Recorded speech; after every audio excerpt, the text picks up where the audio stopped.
کہانی انجوائے کے معزز سامعین، ہمارے چینل کو لائک کریں، کامنٹس کریں، سبسکرائب کریں۔ مچھیروں کی بستی میں کچھ لوگ ایک ریسٹوران میں بیٹھے ہوئے تھے۔ سب کے چہروں پر مایوسی اور بے چینی تھی۔ دراصل یہ ساحل کے قریب ایک گاؤں تھا۔ یہاں لوگ بڑے پیمانے پر شارک مچھلی کا شکار کیا کرتے تھے اور بڑی بڑی کمپنیاں اس سے تیل اور ادویات کا وسیع کاروبار کیا کرتی تھی۔ وہ ان فش مین کو لاکھوں روپے ایڈوانس بھی دیتی۔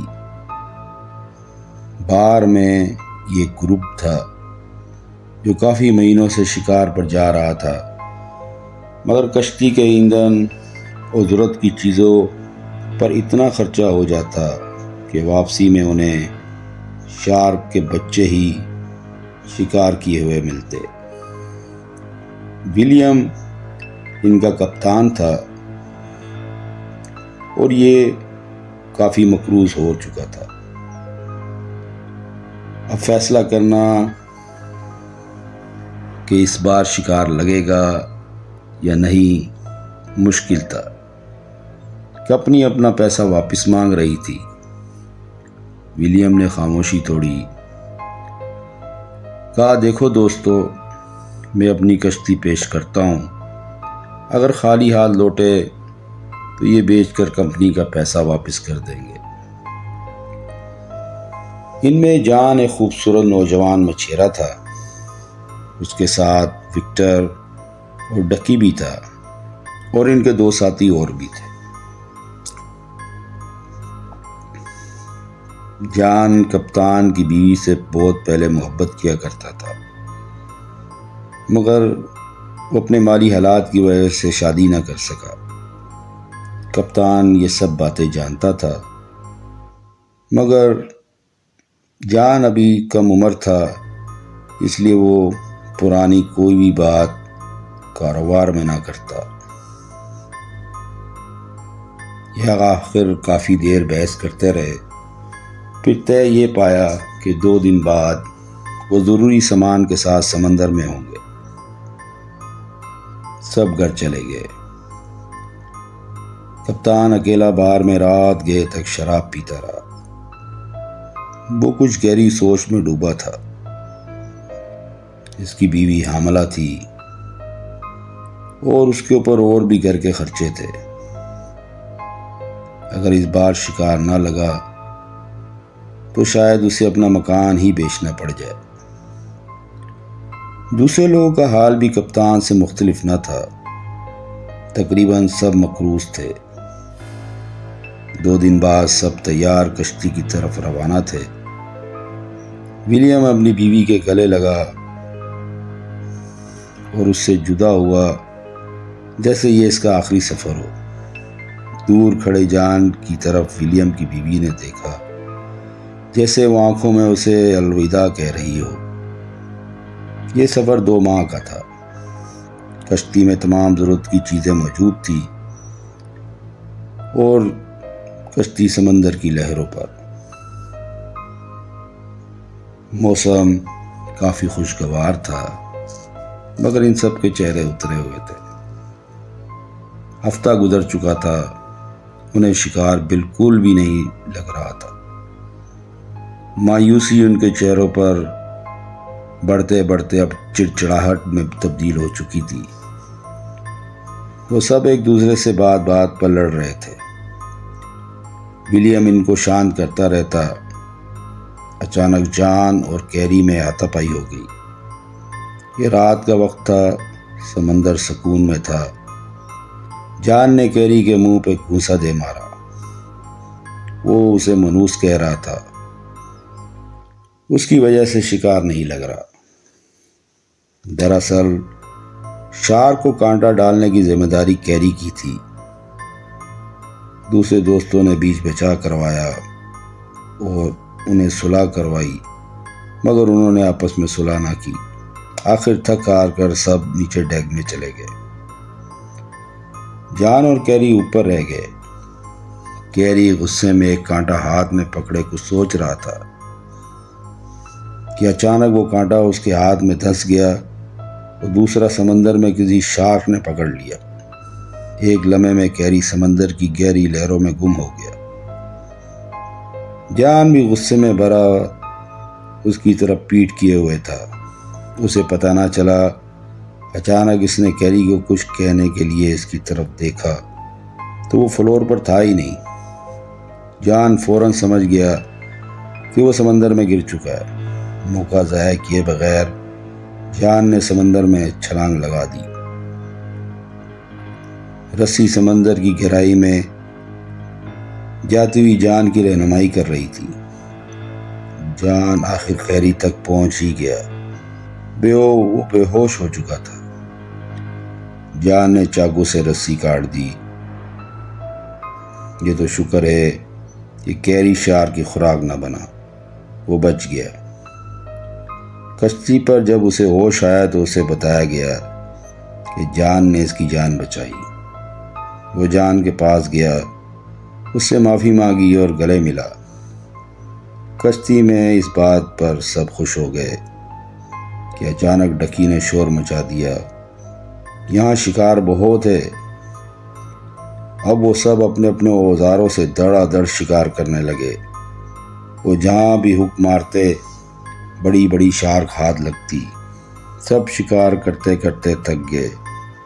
وہ کافی خوش تھے، قسمت اس بار ان پر مہربان تھی۔ وہ کافی خوش تھے۔ ان کا نیچے کا تہہ خانہ دڑا دڑ شارک مچھلیوں سے بھر رہا تھا۔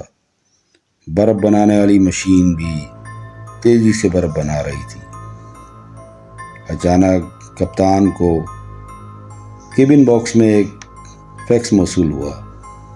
یہ محکمہ موسمیات والوں کا تھا۔ وہ ان کو خبردار کر رہے تھے سمندر میں 24 گھنٹے میں بہت بڑا طوفان آنے والا ہے، تم اپنی سمت ہمیں بتاؤ، اور اگر تمہاری سمت طوفان کی طرف ہوئی تو تمہیں واپس لوٹنا ہوگا، کیونکہ آگے بہت بڑی بڑی لہریں اٹھنے والی ہیں جو تم سب کو سمندر میں غرق کر دیں گی۔ ولیم نے وہ پیغام سب کو دکھایا تو وہ سب سوچ میں پڑ گئے۔ کافی مہینے بعد شکار اچھا لگ رہا تھا۔ وہ کافی امیر ہو سکتے تھے، ان کے قرضے بھی اتر سکتے تھے۔ ولیم نے سب کی صلاح مانگی کہ کیا کرنا چاہیے، آگے بڑھیں یا واپس جائیں۔ سب نے آپس میں مشورہ کیا کہ ہم ایک دن اور مزید شکار کرتے ہیں، کیونکہ شکار اچھا لگ رہا ہے، اور پھر واپس چل پڑیں گے، کیونکہ ان کے آس پاس ابھی طوفان کے کچھ آثار نہ تھے۔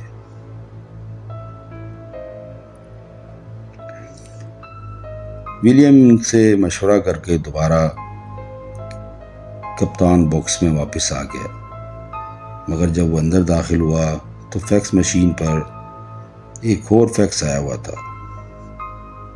جو ہائی الرٹ تھا، مگر ولیم کی سب سے بات ہو چکی تھی، اس لیے اس نے اس پر زیادہ غور نہ کیا۔ کشتی اب شارک کے شکار سے بھر چکی تھی۔ اب سب خوش تھے۔ رات کا وقت تھا۔ اچانک کشتی کو زور کا جھٹکا لگا۔ یہ سب گھبرا کر کپتان کے باکس میں آ گئے۔ طوفان کی شدت ان کی سوچ سے بھی زیادہ تھی۔ ہوا بہت تیز تھی، بارش بھی لگاتار ہو رہی تھی، بادل بجلی سے چمک رہا تھا اور منظر خوفناک ہوتا جا رہا تھا۔ اچانک کشتی کے اوپر کا راڈ ٹوٹ گیا۔ اب اسے توازن میں رکھنا مشکل تھا۔ جان نے اوپر جا کر بڑی مشکل سے وہ مرمت کیا۔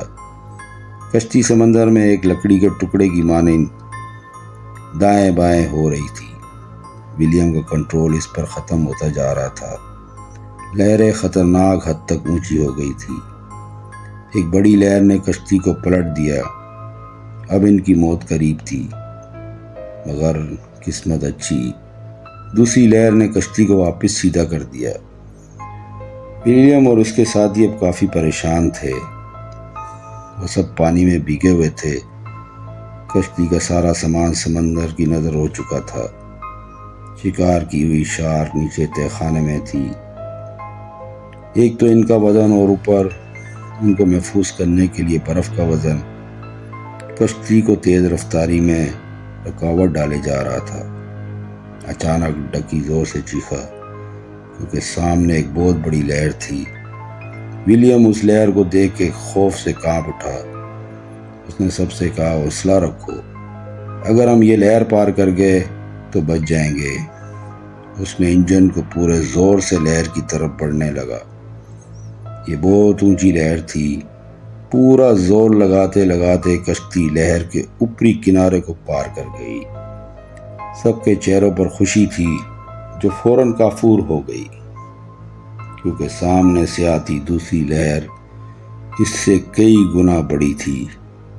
ولیم جان چکا تھا کہ اب بچنا مشکل ہی نہیں، ناممکن ہے۔ لالچ نے انہیں موت کے قریب کر دیا۔ ولیم نے انجن کو آخری گیئر ڈالا اور کشتی لہر کے اوپر سے واپس الٹ کر سمندر میں غرق ہو گئی۔ جو ساتھی ان کے ساتھ تھے ان کا کچھ پتہ نہ تھا۔ ولیم اور جان کپتان والے کمرے میں پانی میں ڈوبے تھے۔ کشتی تیزی سے سمندر کے پیڑ میں ڈوب رہی تھی۔ اچانک ولیم نے جان کو باہر دھکیل دیا اور کہا کہ ابھی پانی کیبن میں پورا بھرا نہیں۔ ولیم بولا، میری بیوی کا خیال رکھنا جان۔ تو جان بولا، تم بھی اوپر سطح پر چلو۔ ولیم بولا، کپتان اپنا جہاز کبھی نہیں چھوڑتا۔ جان اپنے سامنے ولیم کو سمندر کی گہرائیوں میں جاتا دیکھتا رہا، پھر وہ تاریکی میں گم ہو گیا۔ جان پورے زور سے سمندر کی سطح پر پہنچا۔ کشتی غرق ہو چکی تھی۔ جان اور ولیم کی بیوی اسی بار میں بیٹھے تھے۔ جان کی کافی چوٹیں آئی تھی۔ باقی ساتھیوں کی لاشیں کوسٹ گارڈ کو نہیں مل پائی۔